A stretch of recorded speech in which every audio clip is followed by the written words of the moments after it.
Magandang araw sa ating lahat. Kung bago ka pa lamang sa aking channel, maaari bang mag-subscribe ka, kaibigan? I-share at i-like mo na rin ang aking mga video. Maraming salamat. Atin namang tunghayan ngayon ang kwento sa buhay ni Hanabi.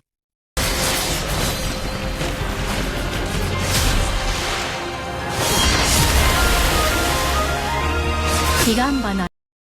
Pinuno ng Scarlet Sect, sa Scarlet Shadow sa Cadia Riverlands. Bilang may-ari ng Higanbana, isa sa 7 dakilang armament ng Scarlet Shadow Clan, si Hanabi ang ipinagmamalaki ng Scarlet Sect. Upang maipagpatuloy ang kalooban ng kanyang ama, naghahangad siya ng kapangyarihan mula pagkabata. Bilang resulta ng kanyang nag-iisang layunin, isinara niya ang kanyang sarili sa lahat ng damdamin at emosyon. Gayunpaman, hindi siya tunay na tinanggap ni Higanbana. Minsan, nang hinahabol niya ang isang especially iyan ng kaaway at nawawalan siya ng lupa, hindi sinasadyang nakapasok siya sa mundo sa loob ng Higanbana at nagtagal sa pagitan ng ilusyon at katotohanan. Sa kalaunan, naunawaan niya na ang kapangyarihang walang emosyon ay pabago-bago at panandalian. Nakipagkasundo siya sa kanyang sarili at niyakap ang kanyang mga damdamin at pagnanasa nang siya ay naging isa kay Higanbana.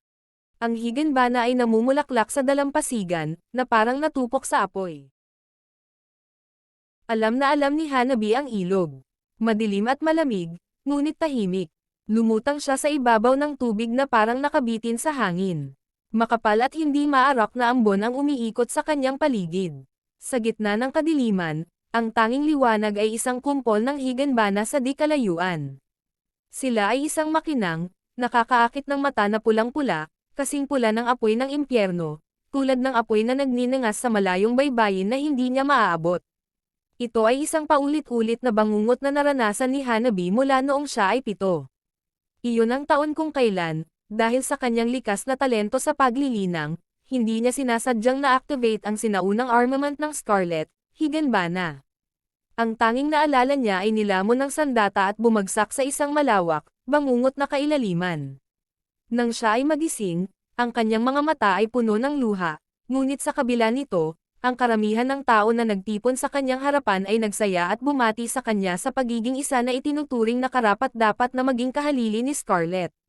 Kahit na sa kanyang murang edad, napagtanto ni Hanabi kung ano ang ibig sabihin nito, sa loob ng Scarlet Shadow, mayroong Scarlet Sect, na mas gusto ang paggamit ng mga armas, at ang Shadow Sect, na may predilection para sa ninjutsu. Para sa mga henerasyon, ang bawat isa ay nag-agawan para sa pangangibabaw sa isa't isa. At kung mananalo ang pinuno ng Scarlet, mananalo ang Scarlet Sect. Ang tanging magagawa ng batang Hanabi ay magtiwala sa sekta at sa kanilang plano. Kaya naman ginampanan niya ang solemneng tungkuling ito at sinubukan niyang panatilihing nakataas ang kanyang ulo. Araw-araw, nagsanay siya, ang mga agos ng pawis na dumadaloy sa kanyang katawan mula sa pagsikat ng araw hanggang sa paglubog ng araw. Sa mga kompetisyon, walang talo si Hanabi. Sa paglipas ng panahon, nasanay siya sa tagumpay, at nasanay sa madilim na ilog na namumulaklak sa loob ng kanyang mga pangarap. Alam niya na kapag narating niya ang baybayin na iyon, gagamitin niya ang kapangyarihan ng Higanbana, at pagkatapos ay tunay na magiging pinuno ng Scarlet Sect. Nagtapos ang lahat sa hitsura ni Hayabusa. Sa lahat ng mga kahanga-hangang individual ng Shadow Sect, si Hayabusa ang pinakakilala. Tulad ng isang aparisyon, siya ay lalabas sa mga kompetisyon, mabilis na talunin ang kanyang mga kalaban, at umalis nang hindi bumibigkas ng kahit isang salita. Parang hindi man lang siya interesado sa mga kompetisyon. Madalas na sinusubaybayan ni Hanabi si Hayabusa at hinahamon siyang makipag-away. Habang sila ay nag-aaway, silang dalawa ay mabilis na tumawid sa mga batis ng bundok at sa ibabaw ng mga bubong na pawid, ang kanilang mga talam ay nagsasalpukan at nagkakalansing ng maraming beses na hindi na mabilang ng isa.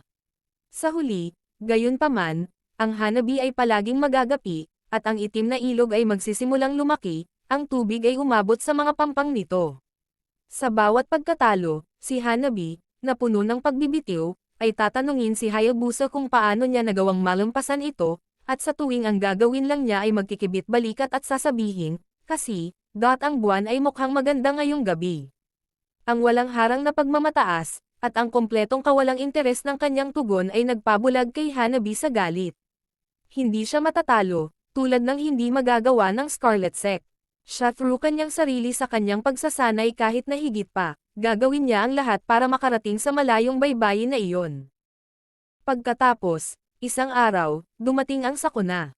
Si Hanzo, isa sa pinakamalakas na ninja ni Scarlet Shadow, ay tumakas kasama ang Aim no Habakiri, na ginawa ang kanyang sarili na kaaway ng Scarlet at Shadow. Magkasama, ang dalawang sekta ay nagpadala ng kanilang pinakamahuhusay na mandirigma upang habulin si Hanzo. Ito ang unang pagkakataon na nakipag-away si Hanabi kay Hayabusa sa parehong panig, at hindi niya palalampasan ang pagkakataong ito para tabyusan ang sarili. Siya ay matunten si Hanzo sa kanyang sarili, nang walang anumang tulong mula kay Hayabusa. Gayunpaman, nang matagpuan si Hanzo, napatunayang mas mapanganib siya kaysa sa inaasahan ni Hanabi. Hindi makayanan ang isang harapang pag-atake mula sa Aim no Habakiri, natagpuan ni Hanabi ang kanyang sarili na nahihirapang magpatuloy sa pag-iwas. Pakiramdam niya ay dumulas siya, at habang tumatagos ang talon sa kanyang lalamunan, naalala niya ang madilim na ilog. Hindi siya matatalo, tulad ng Scarlet Sect. Kailangan niyang manalo. Sa panunumpa ng kanyang walang kamatayang katapatan kay Higanbana, inialay ni Hanabi ang kanyang sariling katawan. Sa sandali ng kamatayan, isang napakalaking kapangyarihan ang dumaan kay Hanabi tulad ng isang rumaragasang tsunami, at sa sandaling iyon ay naunawaan niya, si Hanzo ay nanumpa ng katapatan kay Aim no Habakiri kapalit ng kapangyarihang ito. Wala nang oras para magmuni-muni pa. Tumakbo si Hanabi papunta kay Hanzo. Sa gitna ng mga laslas, hiwa, at saksak, nagsimulang lumabo ang paningin ni Hanabi, ngunit naaninag niya ang kanyang kalaban na natitised sa likuran.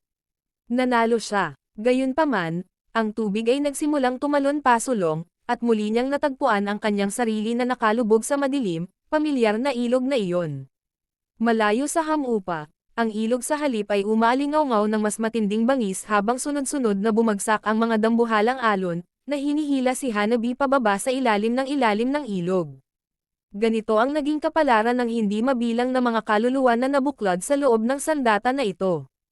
Ang bawat onsa ng kanilang sakit at hinanakit ay napalitan ng isang hindi malulutas na kapangyarihan na umalipan sa lahat ng mga pumasok, na nagpapanatili sa kanila magpakailanman na nakakulong sa loob.